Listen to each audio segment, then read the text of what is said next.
Welcome to the first in a series of training programs for local officials provided by University of Illinois Extension's Local Government Information and Education Network. I'm Rick Atterbury, Media Communication Specialist in Information Technology and Communication Services at the University of Illinois. I'm pleased to be a part of today's program. Tele-Institutes have been the cornerstone of local government programming since 1980. Each year, we plan a series of informational programs designed to provide core educational and professional development opportunities for local officials. Tele-Institutes are presented during the fall and spring on the third Thursday of every month. During this past year, the series provided many different knowledgeable presenters. Excellent programs, good programming, and great topics are just a few of the positive comments shared by attendees. Over 235 individuals from around the state of Illinois took part in the programs. An additional training program, the Certified County Officials Program, was developed by the Illinois Association of County Board Members and Commissioners in collaborative partnership with University of Illinois Extension. More than 300 local officials are active participants in this educational programming series. Today's session on the Open Meetings Act represents one of those core elements of a democracy. Open, honest, and accountable government can only be achieved through the free and open exchange of information between the government and the public. We are privileged to have with us today Michael Luke from the Illinois Attorney General's Office. Michael currently serves as counsel to the Attorney General and Ethics Officer in the Office of the Attorney General. Mr. Luke is a frequent lecturer on issues relating to state and local government law and eminent domain. He's been an active partner in programming with University of Illinois Extension, serving both as presenter for Tele-Institutes and editor of the Handbook for County Board Members. Thank you, Michael, for your support. If you're ready, let's begin today's discussion of the Open Meetings Act. Thanks, Amanda. I'll go ahead and officially turn it over to Kathleen Brown. Thank you very much, Kathy. We're very excited that Kathy is helping to run this program today. She is a Community and Economic Development Educator for the University of Illinois Extension, serving Fulton, Mason, Peoria, and the Tazewell unit. And I know she's worked very closely with Mr. Luke and is very familiar with this topic, and I'm going to turn it over to you, Kathy. Okay, very good. Thanks, Amanda, very much. I want to say welcome, as Amanda has this afternoon, to the University of Illinois Extension's Local Government Information Education Network. As Amanda said, I'm Kathy Brown, and I am a member of this Local Government Education Committee, and as part of my community and economic development responsibilities with the University of Illinois Extension. I'm a longtime Extension staff member, and I'm very pleased to be a part of today's program because the Tele-Institute programs have been a part of Extension programming since 1980. Each year, we plan a series of informational programs designed to provide core educational and professional development opportunities. And each of these sessions will be presented live on the third Thursday of each month, as Amanda has given you a rundown of some of those upcoming programs.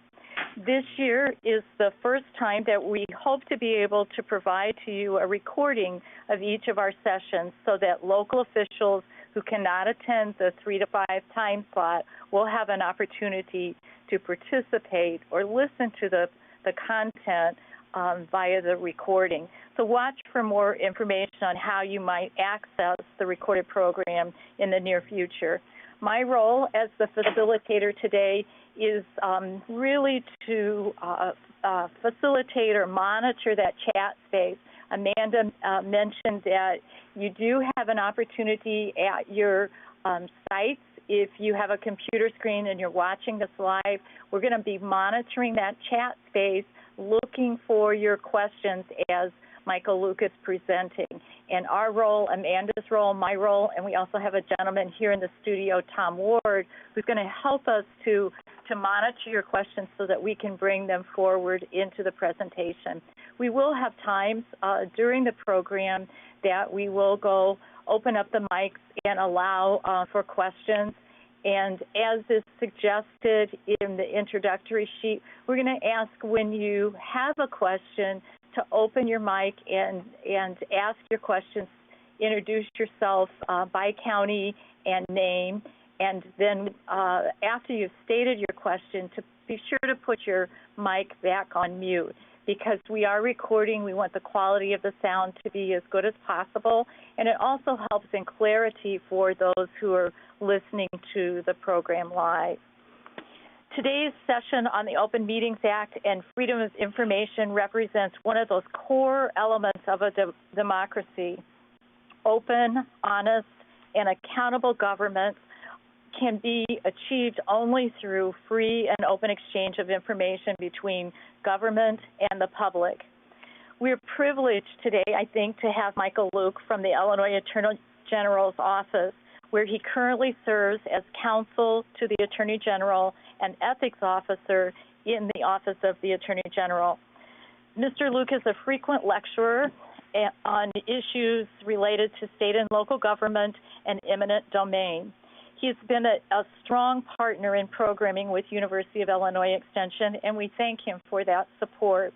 In his partnership role, he's been a presenter as part of the Tele-Institutes program, and he's also been an editor of publication, Handbook for County Board Members. So thank you, Michael, for your support, and let's begin our discussion of the Open Meetings Act and freedom of information. Are you ready to go, Michael? Yes, I am. Thank you. Good afternoon, everyone. Actually, I don't think I started working with the Extension Service as long as 1980, but it wasn't too long after that I did. And I can tell you that back in the days of going out to the state fairgrounds and jamming around a conference call in Jerry Marksman's office, frankly, compared to today with the ability to do PowerPoints, and that is really quite an amazing change for me. The topic hasn't changed that much. Again, in our discussions yesterday or the day before, I don't recall, I was asked whether I had a preference on starting with open meetings or starting with freedom of information.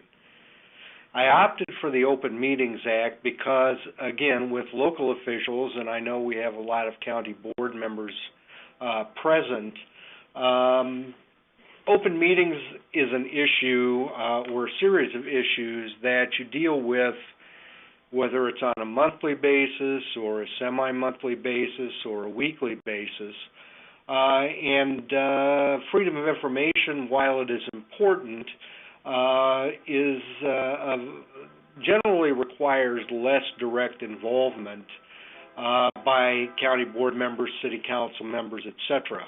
FOIA is often handled by various officers or employees. So I think that the Open Meetings Act, you'll have to forgive me, there's a train coming through my room. I think the Open Meetings Act is the place to start here, and hopefully everything will go from here. So again, the first slide, as you can see, is just a lead-in slide. The presentation sets out general guidelines for the Open Meetings Act. They're not applicable in each and every situation, and particularly where someone alleges a violation of the Act, but each public body is strongly encouraged to, first of all, bone up on the Act, and that's going to be required under a new amendment to the Open Meetings Act. It's going to require all members of public bodies to take annual training, and that will be electronic training through our office. So hopefully everyone will be reasonably up to date as we go through the training process, and will have essentially an opportunity to bone up on any changes annually. Again, just as a little background, the Open Meetings Act became effective in 1957. So, as you can see, there's nothing new about open meetings in Illinois. And as a matter of fact, the concept of public bodies meeting openly goes long back before 1957. As a matter of fact, if you look in the county's code of 1874, you'll find it's actually an act in relation to counties. You will find a provision in 1874, and today the same provision is still there that says the county board shall sit with open doors.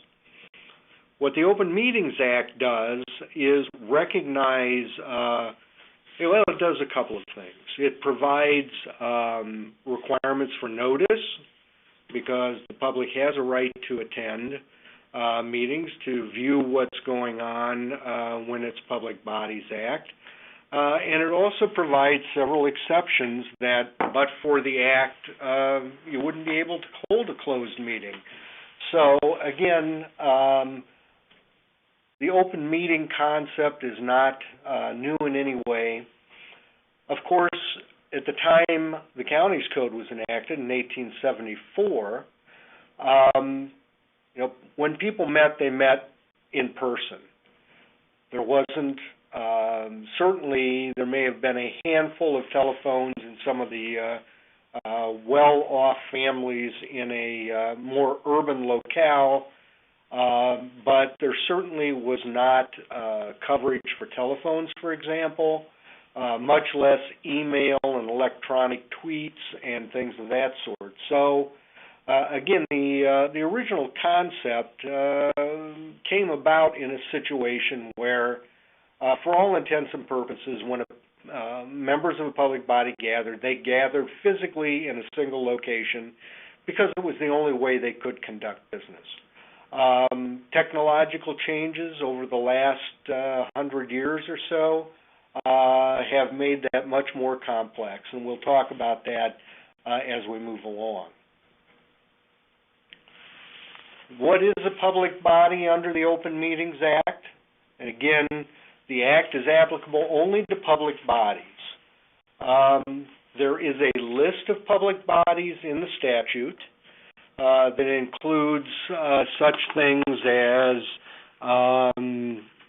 officers and agencies of the executive branch of government, subsidiary bodies,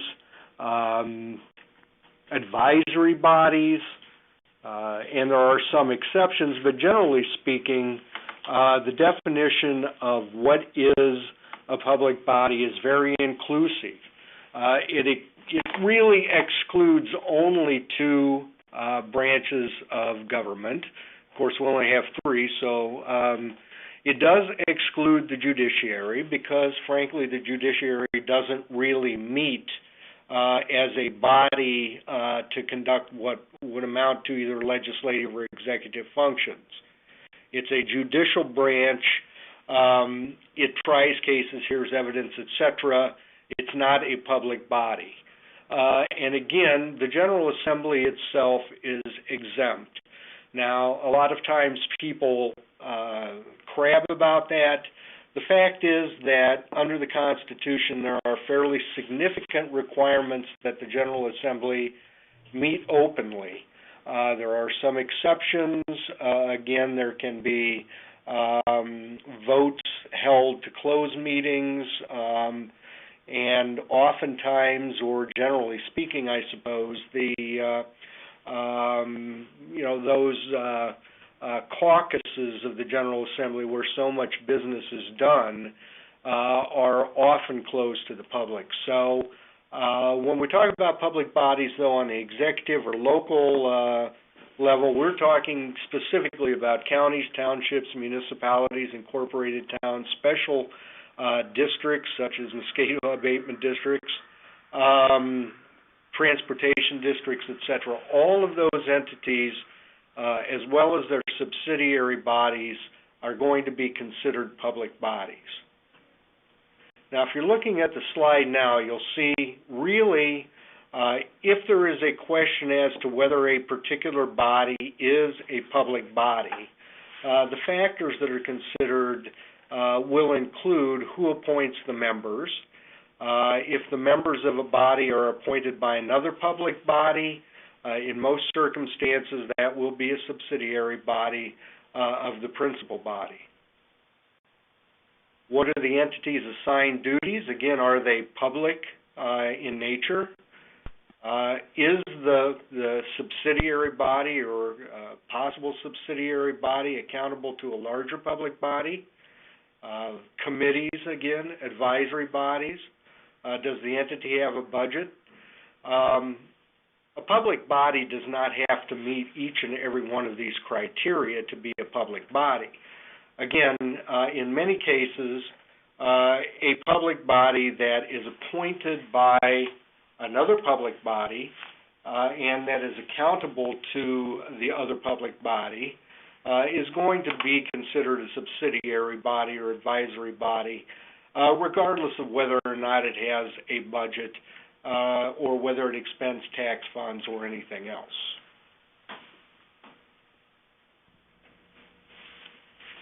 Again, here I'm going back over some ground. These probably should have been reversed, the slides.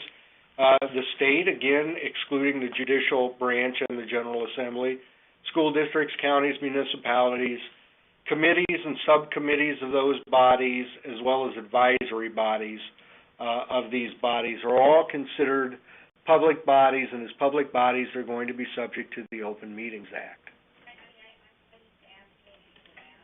Okay, what is not covered? Not every body is. For example, condominium associations are not public bodies. We get a lot of questions about that. Irate condominium owners who are angry that the board doesn't do things their way, want some sort of enforcement, but that's not a public body for purposes of the Open Meetings Act. Individual officers such as a sheriff, treasurer, again, is not a body at all. It does not come together in the same way that a board or commission will, or a committee.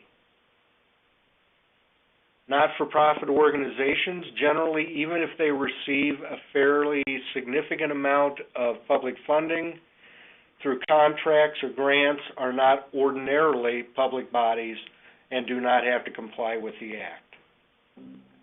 And again, private companies and their boards, there is some reported case law in Illinois concerning corporations that have been created by joint action of other public bodies for specific purposes, and to the extent that the bodies did not exercise direct control, the courts have held that they're not public bodies subject to the Act. At this point, it'd be a good time to break briefly and see if anyone has any questions concerning public bodies generally.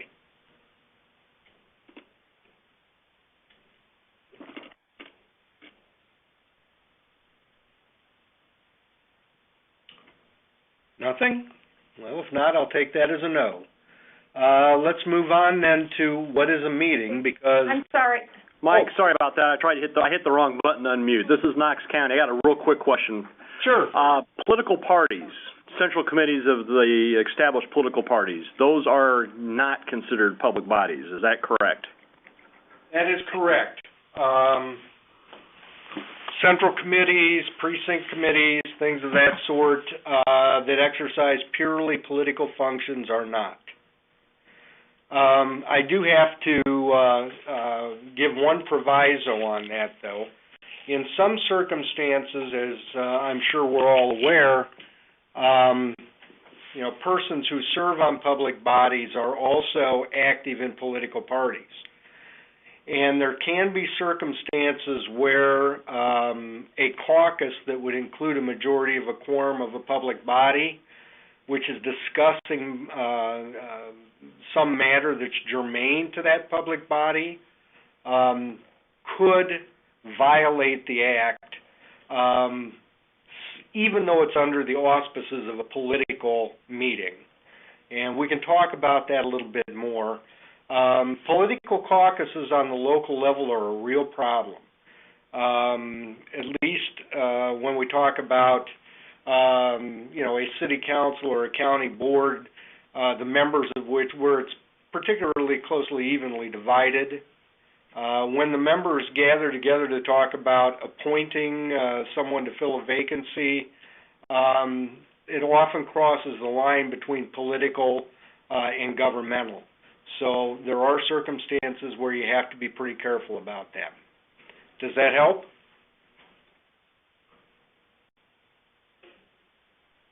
Yep, that's great. Thank you. Okay, any other questions? Okay, let's move on to discuss meetings then. Again, this is one of the key issues with dealing with and complying with the Open Meetings Act is, for your purposes, by and large, we can just, assume without a great deal of analysis that you are going to be a public body. So that's kind of a gimme. But, the question of what is a meeting becomes a bit thornier. And there are some pretty clear rules for what constitutes a meeting that is subject to the Open Meetings Act. On the screen right now, you can see essentially the definition of what is a meeting. It's a gathering of a majority of a quorum of a public body for the purpose of discussing public business. That's taken right out of the statute. Now, having said that, it's sometimes a little more difficult to apply. Particularly, as I sort of reflected earlier, in this day and age when we no longer necessarily gather only by physically coming together at a central location. But for any analysis of whether a gathering or whether any function constitutes a meeting of a public body, we have these three criteria that are italicized here. Is there a gathering, whether it's in person or electronically or otherwise? If there is there a majority of a quorum of the public body present? A number less than a majority of a quorum, is not going to meet the statutory criterion. If we have a gathering and it includes at least a majority of a quorum of a public body, then the question is the meeting, the gathering in this case, for the purpose of discussing public business? And again, one thing to be careful of is that as we talk about social gatherings, the Open Meetings Act was never intended to apply to social gatherings. On the other hand, when you gather a number of people who serve together on a public body in one location, and oftentimes the one common thing they have is the public body they serve on, there is a tendency for people to start talking about business of the public body. And what can start out as a non-meeting, shall we say, for purposes of the Act, can turn into a meeting. And if it does, again, the notice requirements that we'll talk about and all of the other things simply will not have been complied with, and you'll have a violation of the Act.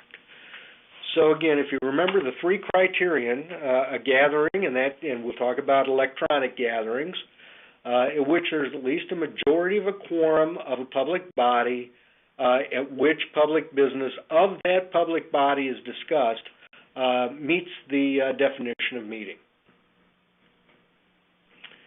Now, here's some examples of what is a majority of a quorum.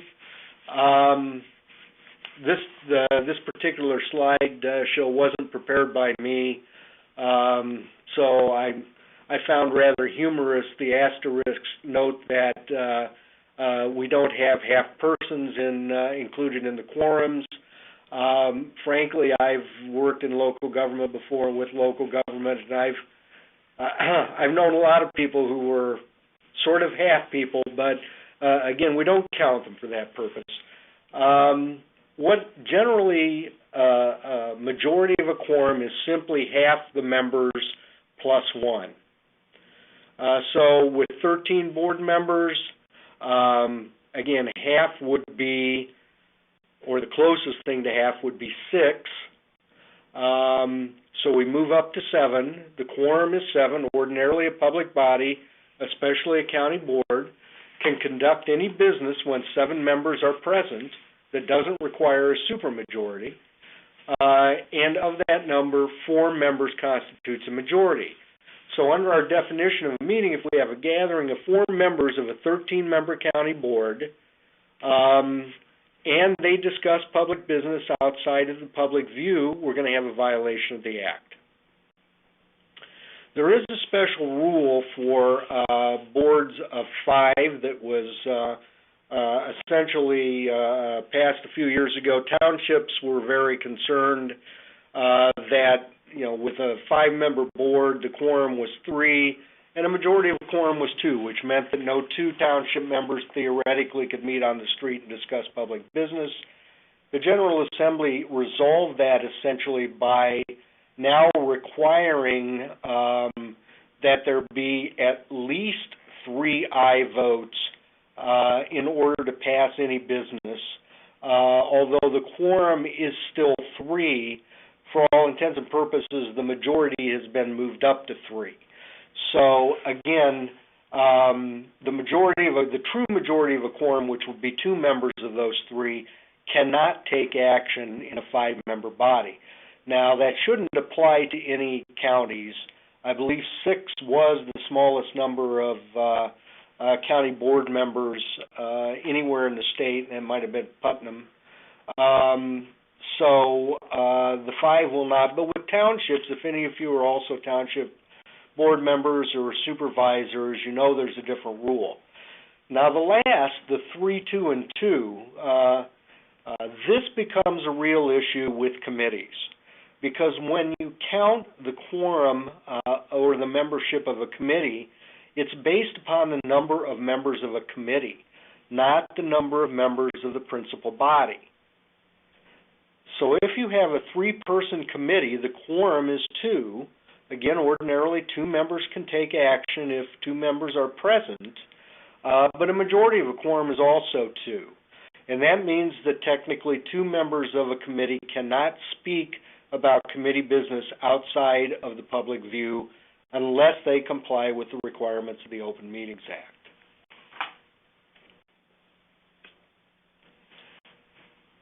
Next screen is electronic attendance. This is fairly recent. The General Assembly found that a number of bodies statewide, not just counties or municipalities or anything, but a number of public bodies statewide were sort of haphazardly allowing members to attend electronically, usually by calling in on a conference call, although it could be a video or audio conference, either one. The General Assembly, I think, felt that there needed to be a uniform set of rules and that it ought not to do anything that would, in any way sort of enforce the concept of electronic meetings. There's still a lot to be said for physically meeting and gathering in the same room, but it's not always possible. So a public body now can adopt rules that allow for electronic attendance in very limited circumstances, and that means a family emergency, an employment-related matter, or sickness. So it does not mean, it's Monday night, we have meetings on Monday night, and the Bears are playing the Packers. And I would rather stay at home and just, turn on my telephone and monitor what's going on while I watch the fun. Nor are vacations included. And the key to this is that unless the public body adopts rules authorizing its members to participate electronically, members cannot be allowed to do so.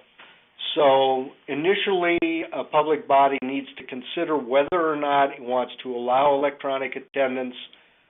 If so, it needs to adopt rules authorizing and allowing that. It can't be for reasons other than those in the statute, although you certainly could make them narrower in the sense that you could strike out, for example, an employment-related matter and only allow it in the case of a family emergency or illness. And this is basically what I just went over. If you do allow, and there are some other rules I'm not going to go into too deeply, but a person who wants to attend electronically needs to contact the clerk, the body needs to authorize it, etc. But one of the keys is that there has to be a quorum of the public body physically present at the meeting in order for other members to attend electronically. And that was put in there as kind of a fail-safe if anyone wanted to challenge whether or not a person was validly participating electronically, then at least there would be no question that the body had a quorum present and was able to proceed with or without the electronic attendance. Yeah, this was a recent amendment, Section 2.06G, now makes a requirement that all public bodies allow time at their regular meetings for public comment, and that can be subject to reasonable rules and regulations. And no, I don't know what reasonable rules and regulations exactly mean, but I think it's pretty clear there are some things that a public body can properly limit. The amount of time someone is allowed to speak, although that ought not to be overly short, but again, you don't have to turn the floor over to the irate homeowner who wants to go on for 20 minutes. Again, content-based discussion, you really need to stay away from that because there are significant First Amendment issues with trying to limit what someone can talk about, at least with respect to something that's connected in any way to the business of the public body.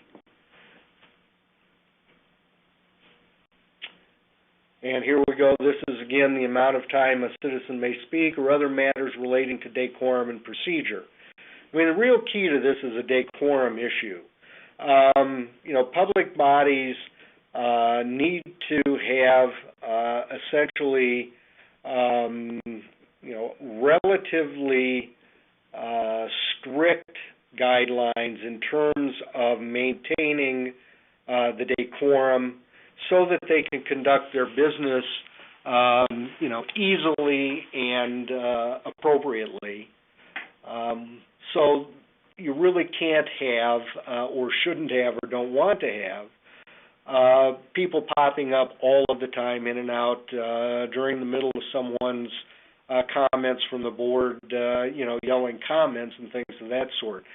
So again, the rules that govern public comment really should go to maintaining the decorum of the meeting and making sure that it doesn't impede the ability of the public body to conduct its business. Accommodations, the Act basically says that meetings of public bodies need to be held at places that are open to the public and convenient to the public at times that are essentially convenient to the public. This case, Gerwin versus Livingston County Board, the court was questioning whether or not the county board had essentially anticipated and made accommodation for a large number of people who were interested in the siting of land. I believe Jim Jim White, and probably Corey. I think I heard Corey's name. So Jim White is our and somebody needs to mute back there, I think. Here we have, the court says essentially there doesn't have to be absolute accessibility, but there needs to be a reasonable attempt made to accommodate people. And so, what the court didn't really tell us, and it's somewhere between a broom closet and the Metrodome, I guess, although the Metrodome's not there. But what the court really didn't tell us was where in between those things is a reasonable, basis for anticipating and accommodating the public. The court did note that in these cases there were school gymnasium, other places of that sort that might have been available to accommodate the crowd rather than the council chambers where it was clear that only a small number of people would be able to be present, and it was already clear that this was going to be what we call a heater in our trade. It was going to be a matter that was going to bring people out in droves. And the court essentially says you need to try to anticipate that with some reasonableness. And again, that means to some extent anticipating to the best of your ability, if you're going to have an extraordinarily sized crowd and trying to accommodate that.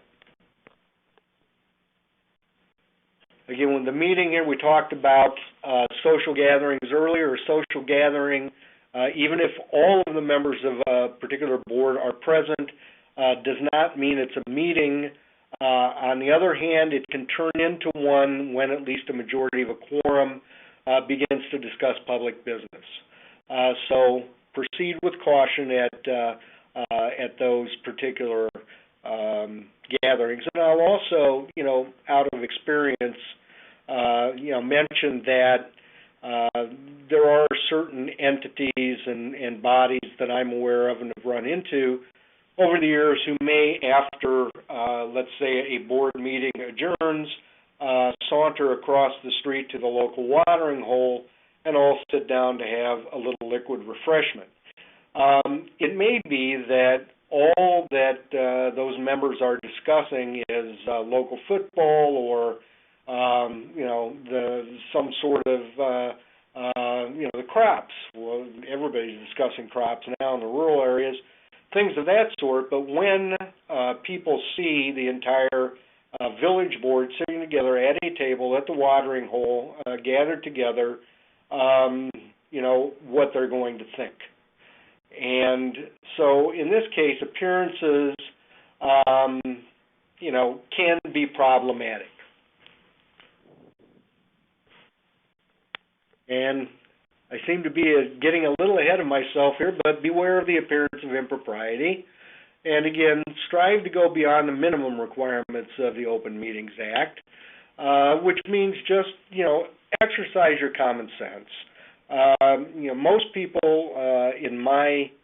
it doesn't always go this way, but most people in my experience that I've dealt with on county boards and city councils and that, with the occasional odd one, are pretty reasonable people. Most of them get themselves elected or selected because they got some common sense and they've got, they're reasonable. They're not at either end of the spectrum. So, you've got that common sense. Use it to try to make sure that you don't create a problem in those circumstances where none exists. Because otherwise you're going to have to explain it, and again, people often don't believe the explanation. Okay, let's open it up again on meetings. If there are any questions here, I'd be happy to try to answer anything. This is Mike Reinhardt in Clay County. Hi, Mike. What is the maximum size of a committee? Let's say Clay County has a 14-member board. The quorum It'd be 8. The maximum size of a committee is The maximum size of a committee? Yes. There really isn't a maximum size of a committee. Okay. That's within the discretion of the board. However, I would say that, committees are there to do the board's dirty work, so to speak, and make recommendations. So oftentimes, it makes more sense to have a smaller committee than a larger committee to make recommendations, and public bodies can meet as a committee of the whole if they want. Use your discretion in that circumstance, but you need to be aware of the one pitfall that comes with that, and that is if you create a committee that is, let's say, 8 persons in your county, and all 8 show up, you theoretically may also have a meeting of the county board, which you have not noticed up because you've noticed it as a committee meeting. Okay. Thank you. Sure.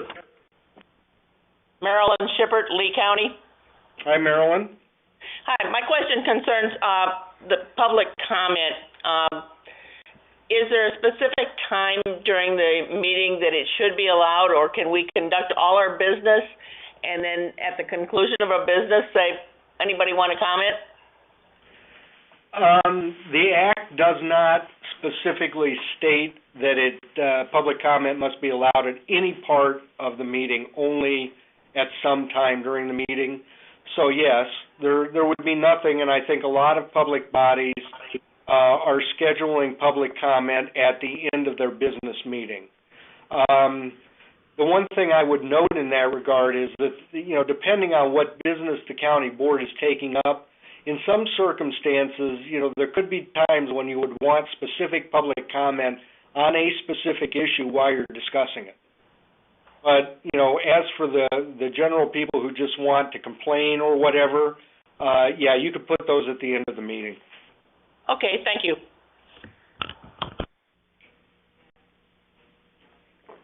Any other questions? Okay, let's go on to notice then. Again, notice must be given. Notice is part of the requirements of the Open Meetings Act. And again, generally speaking, the rule for both regular and special meetings is that there must be 48 hours advance notice. Advance notice being given by placing a notice at the principal place or office of the public body, and if that's different than the place where the meeting will physically be held, also at the location where the meeting will be physically held. And there must be an agenda posted 48 hours in advance for both regular and special meetings. Again, the agenda, we have a lot of discussions about how specific agendas should be. There really is no specific answer to that other than we do know, based on a case called Rice versus Adams County, that action items, what public bodies tend to refer to as action items, those items that you think you may take action to adopt or reject or whatever it is, really need to be in your agenda if you anticipate taking action on them. In the Rice case, the court invalidated an action that was taken, a final action taken under a new business heading, saying that that was not sufficient notice to the public that it would be considered. It was a case where there were hard facts, and as we sometimes say, hard facts make bad law. But in this case, for whatever reason, the court essentially said, under old business or new business, you can discuss matters. Discuss does not include taking action. So if if you believe that you're going to be in a position or need to be in a position to actually take action on something, it had better be in your agenda, and it had better be in there specifically enough that a person who looks at it would be able to comprehend what it is you're proposing. Notice for emergency meetings essentially has to be given as soon as possible, and that depends on the emergency. If it's flooding on the Mississippi, and you've just found that you have a potential breach in the dike, and you want to get somebody out sandbagging right away, then, a telephone call to whoever you can get is probably the best notice you're going to give. The one thing you need to note in that case is if you have a news medium or news media that are within your jurisdiction and have left a telephone number for you to contact them, you need to give them the same notice you would give to the members. Okay, so you add one more telephone call to the emergency list. Call them and saying, we're having an emergency meeting of the board out at the levee. Look for the water that's dribbling through, and give them that much notice. And again, with emergency meetings, posting and agendas and that are not necessary. But of course, it would be limited to any bona fide emergency. So you can't just have emergency meetings for matters that aren't really emergencies. Michael, we have a question in the chat box about the 48-hour ruling. Yes. Is it legitimate that you would post, say, on a Thursday and the 48 hours, occurred into the weekend? Does it have to be 48 hours during regular business time? That's a very good question, and actually the answer recently, we had an appellate court decision come down that essentially said that 48 hours posting does not mean that it has to be posted in a place that is accessible for a full 48 hours prior to the meeting. And in that case, I think it was posted in I don't remember whether it was a city building or county building or whatever that was closed on the weekends. So it's almost this situation. So the answer would be no, it doesn't have to be. But as a practical matter and in keeping with the spirit of the Act, I would post it as soon as possible. If you could post it on Thursday for a Monday meeting, that would be great. But at least at this point, it does not have to be visible for 48 hours before the meeting is held. Any other questions on that? Okay. Again, here's the notice requirements I mentioned briefly. Public notice posted at the principal office or place of meeting, and placed on a website if the public body has a full-time staff that maintains the website. And that doesn't mean, a full-time staff that devotes itself only to the county board's website, but rather, do you have essentially full-time IT people who maintain county websites? And if so, then the notice is going to have to be placed on the website as well. In a lot of small counties, certainly, and certainly when we get to rural townships and that, there simply is no full-time staff who maintains a website, and in that case, it does not have to be posted. Okay, quickly, any other questions on posting? If not, we'll go quickly over the agenda.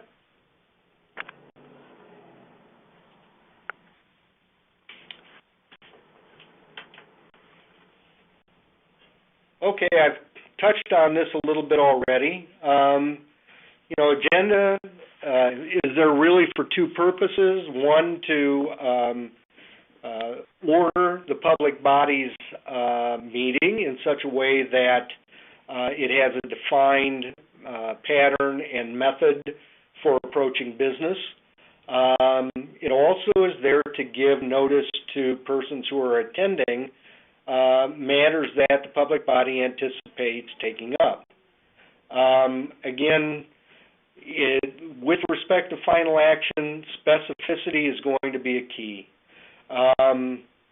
For discussion purposes, under new business or old business, you can bring up pretty much anything, whether you mention it or not. But if you're going to take final action, you're going to risk having that essentially vacated and voided if you take action without having a specific reference on your agenda. In this, the reference to Foxfield subdivision here, again, a public body can discuss matters not on the agenda. Yes, in fact, that's new business. Most public bodies have a new business item. And again, things can come up that you didn't anticipate or someone didn't tell you they wanted to discuss when you were putting the agenda together. And you can certainly discuss those, but again, the court in Rice said discuss does not mean take action. So, you could discuss it at this meeting. You might have to set up any action for a following meeting in order to comply. Meeting minutes? Oh, okay. Please go ahead. Sorry. Marilyn Shepard, Lee County again. When you're listing something on the agenda, and we had a problem with this in our county, we wanted to reduce the number of board members for the, after the redistricting. Right. Did we have to list it on the agenda saying we were just going to reduce or discuss reducing the members, and then if that's listed that way, can we take action, or do we need on that agenda to say, we're looking at reducing it to 20 or to 24 members and, be specific what the outcome is going to be on the agenda? Well, no. I don't think you need to be that specific. But what I would recommend would have been, or maybe you did this, would have been something along the lines of an item that indicated proposals to, I guess for resizing the board or reducing the number of counties, some descriptive terminology, and then, indicate discussion and possible action. Or something like that to make it clear that what the subject was, and that not only was there potential for discussion but also action on any proposal. I don't think you would need to put in that proposal, down from 20 to 12 or 11 or 13, because again, at that point, everything's just a proposal.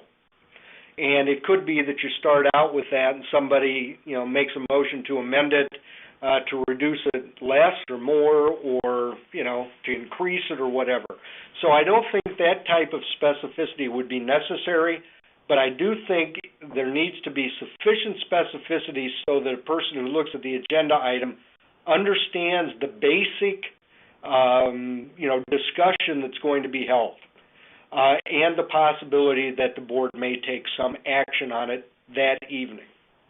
Okay, because some people on our board got the feeling from this that we needed to have all the options listed on the agenda.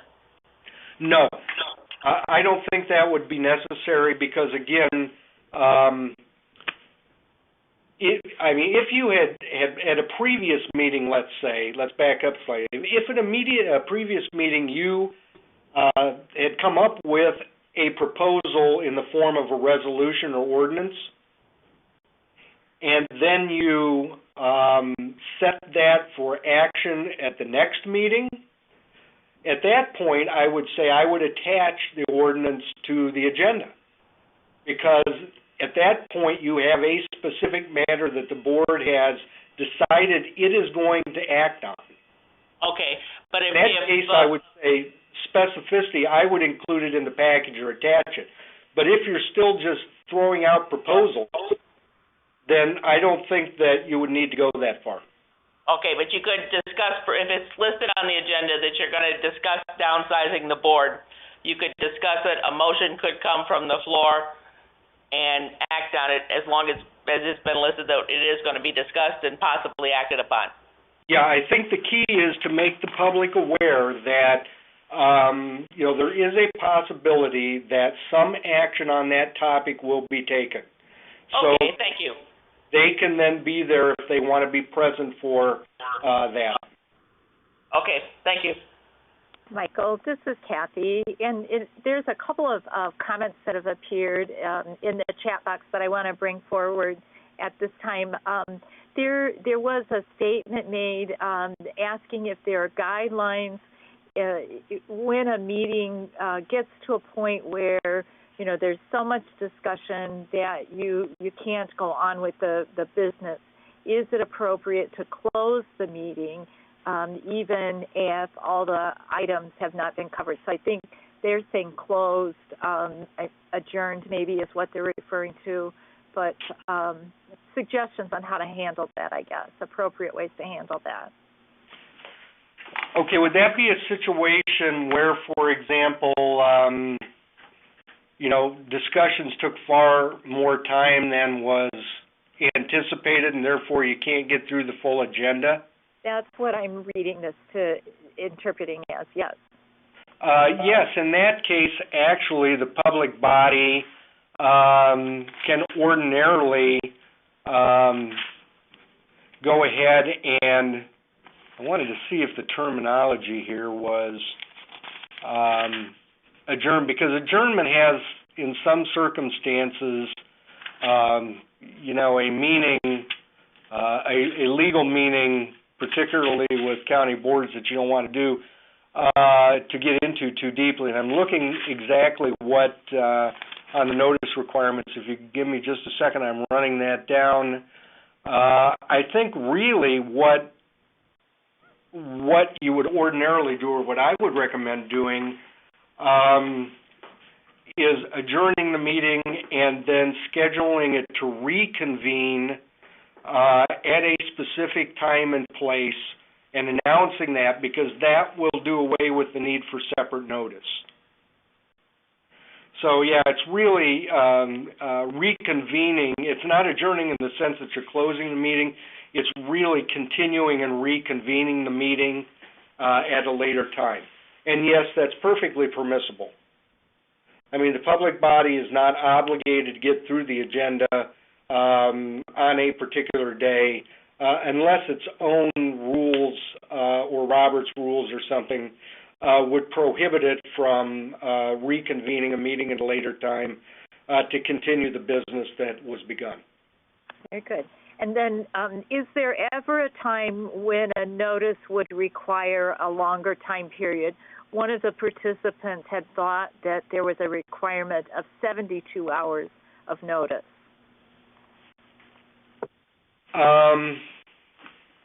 Not generally speaking.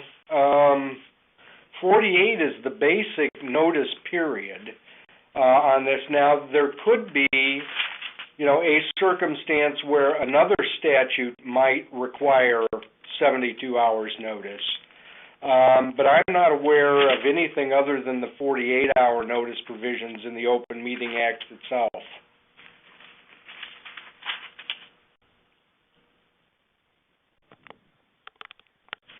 Those are the two comments. So if folks have additional comments they want to add to the chat box, that's great. So thank you, Michael. Certainly. Meeting minutes. We get a lot of questions on this. I'm going to try to wrap this up fairly quickly. The key is that all public bodies have to keep minutes of both their open and closed meetings. Again, the Act really doesn't specify what must be in them other than these specific matters: the date, time, and place of the meeting, a summary of the matters discussed, the name of all members present and absent, and any record of any votes taken. Again, ordinarily in a closed meeting, you will not and cannot take valid final action. So your closed meeting minutes are probably not going to include that at all. Again, closed sessions, we'll go through this pretty quickly. There are 25 circumstances listed in the statute pursuant to which a public body can close a meeting to the public or a portion of the public to the meeting to the public. Generally speaking, these are sensitive matters such as personnel matters, litigation, collective bargaining, and the like, where members of a public body have a need to discuss matters amongst themselves and outside the view of the public. As the slide shows, the exceptions are to be narrowly construed, and in legalese, that just means that either your topic fits within the definition or it does not. If it's only partly covered, then it's not sufficient to close the meeting. So essentially that means that they are narrow exceptions. Again, there are requirements on closing a session. You can only close a meeting in an open meeting, although in some circumstances you can take a single vote to close a series of meetings, particularly useful for collective bargaining, where you take a vote to hold a meeting each Monday night or each Thursday night each week for the next, say, 70 days, so that you can, if necessary, monitor what's going on in negotiations without having to continue to take an individual vote for each session. And there needs to be a record vote to close, a citation to the specific statutory exception that's being cited, and then the public body may, in most cases, either exclude the public from the meeting place or adjourn to a committee room or someplace where the public isn't allowed. In some of the key ones, the first exception deals with performance, compensation, dismissal, discipline, etc., of specific employees of a public body, and that means what it says. That's generally, it has to be with respect to an individual or several individuals who are similarly situated. If, for example, you're talking about hiring 3 maintenance workers for the summer, and you close a meeting because you have 10 candidates and you want to discuss them, even though there are 3 specific employees or potential employees being discussed, that would qualify.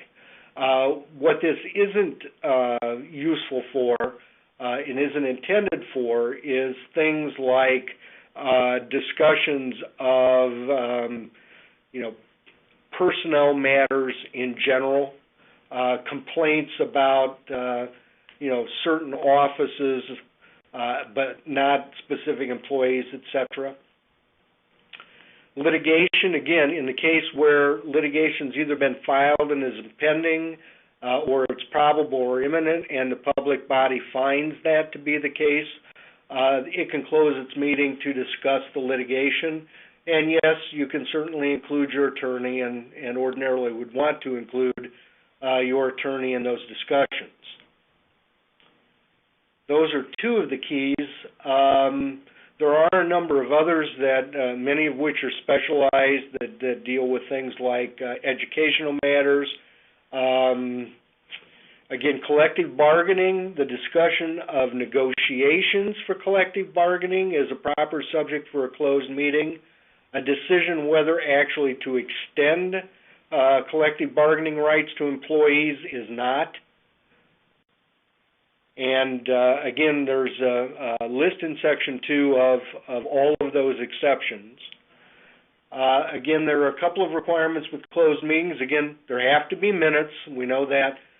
There must be a verbatim recording made, either audio or video recording of the closed meeting, and that's primarily and almost solely for review by the court or the public access counselor if there's a complaint. It does not ever have to be released to the public unless the court would order it to be released to the public. And after 18 months, that verbatim tape can be destroyed if the public body has adopted minutes for that particular meeting. And again, I mentioned briefly earlier, the one cardinal rule to closed meetings is you cannot take final action in a closed meeting.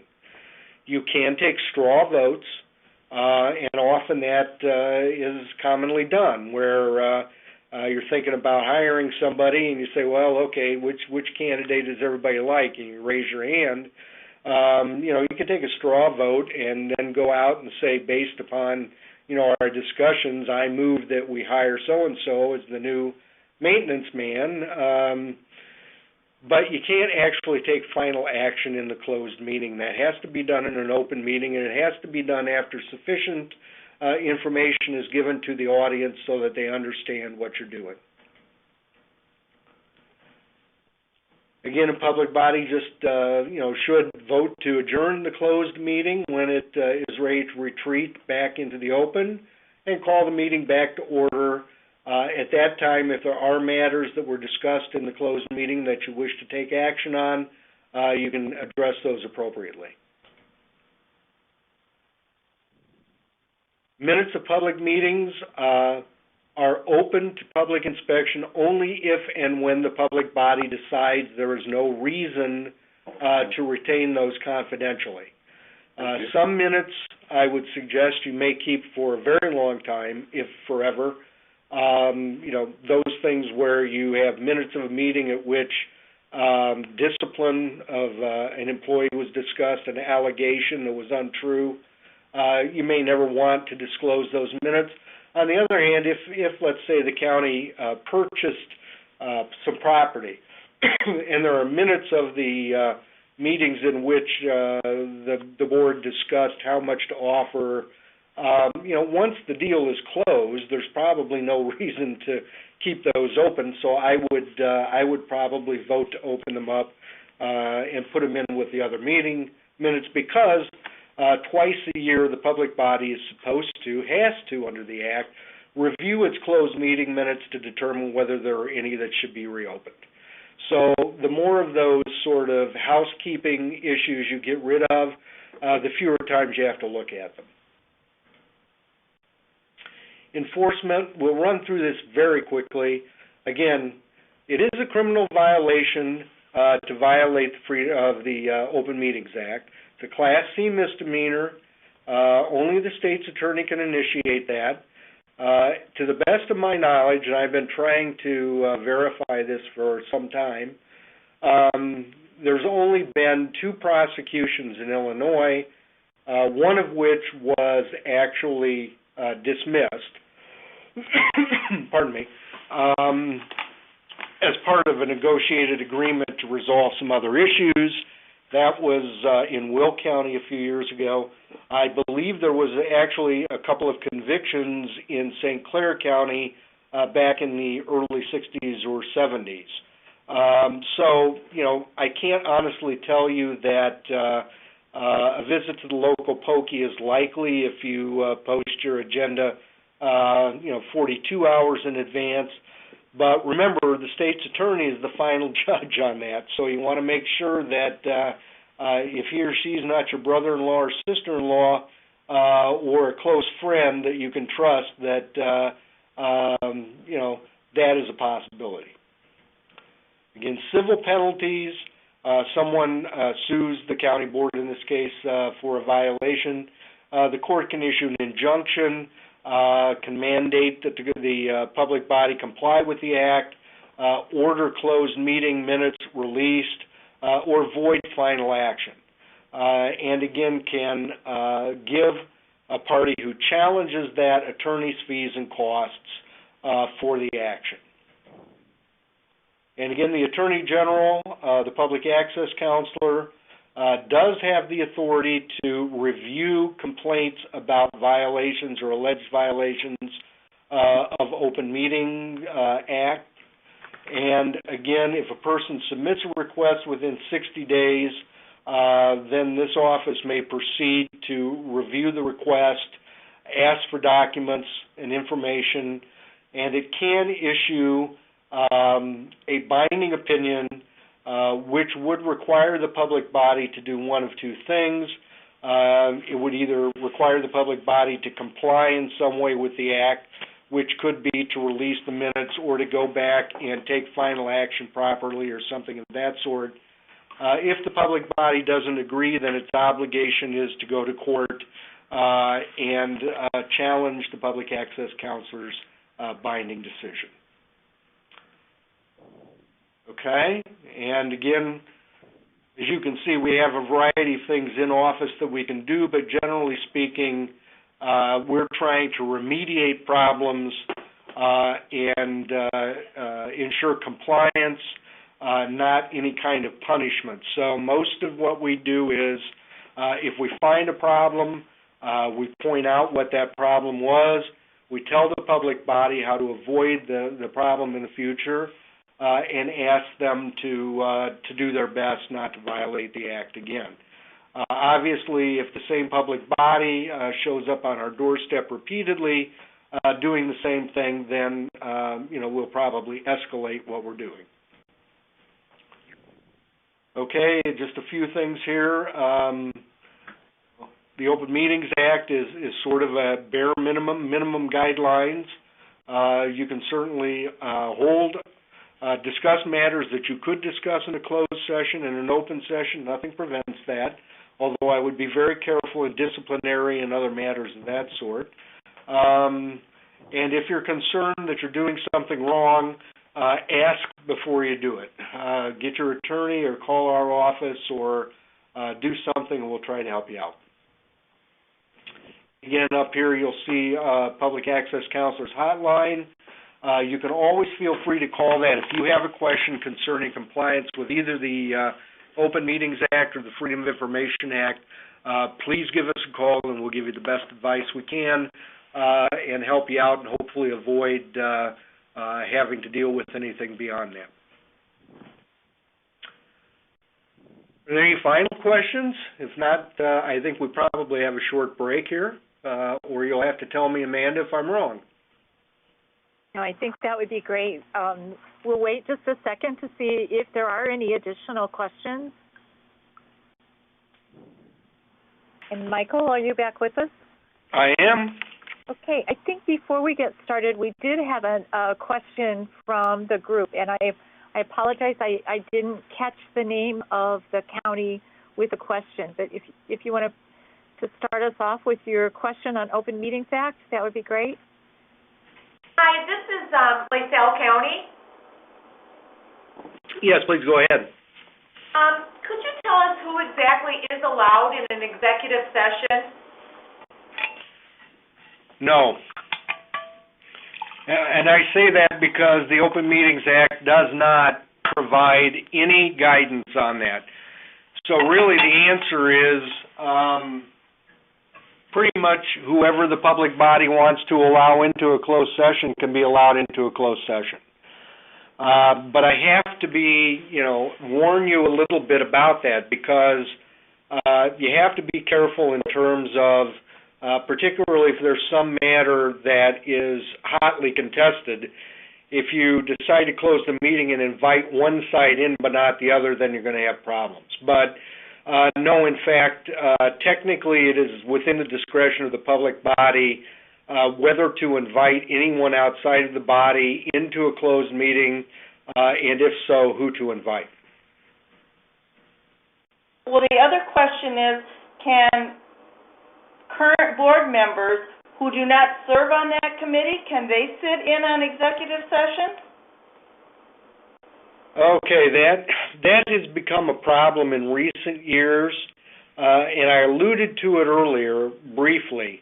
The problem with doing that is, yes, technically there's nothing that would prohibit them in the Act from doing so, but again, if those members, together with the members of the committee, constitute at least a majority of a quorum of the full county board, you've now turned your committee meeting into essentially a board meeting. And if you haven't given notice that the county board is going to meet, then you run into that potential problem. So, again, we caution strongly against that. We caution against, even in the open committee meetings, members of the public body who are not members of the committee from essentially taking part in the discussions. Now, if they choose to sit in the audience because they want to hear what the committee is discussing and ask a question or, throw something out, that's one thing. But if they're going to engage in essentially a discussion with the, the members of the committee, because the committee matters themselves are by definition going to be business of the public body, or the committee really is not performing any duties of that entity. So, we caution against that very strongly because of the potential for what would become essentially an inadvertent violation of the Open Meetings Act. Michael, I have one more question from LaSalle County. Sure. It has to do with posting of committee meeting minutes. Yes. Is there a time frame on which they should be posted after the meeting? And the second part of my question would be, once they are posted, can they be removed? When we're talking about posting, are we talking about paper posting or internet posting or both? I would say both. Okay, well, generally the Act now requires that a public body approve the minutes of a meeting no later than the second regular meeting following that meeting. So, depending on the schedule of the body, it could be, 60 days or whatever. Once approved, they have to be made public within 10 days. And again, I will have to look at the posting requirements online. I don't know that those have to stay online indefinitely, but honestly, I'm going to have to check that. So if you want to give me a call or give Public Access a call on that specific matter, we can take a look at it and give you a better answer. Okay, thanks. Sure. Hey, Michael, this is Knox County. I just have a question about closed session for when they're determining elected officials' wages for the next 4 years. Can they go into a closed session for that or not? No. Okay. Of that. No, because again, the provision, the first exception, it authorizes a closed meeting to discuss, amongst other things, compensation of employees applies to employees as defined in the Act, and that does not include officers or independent contractors. And frankly, there is a good public policy with respect to public officers because, that is prime public business, and people really want to be in there when, these public officials all talk about what compensation the sheriff ought to receive, what compensation everyone else ought to receive. So that is not a proper subject for a closed meeting.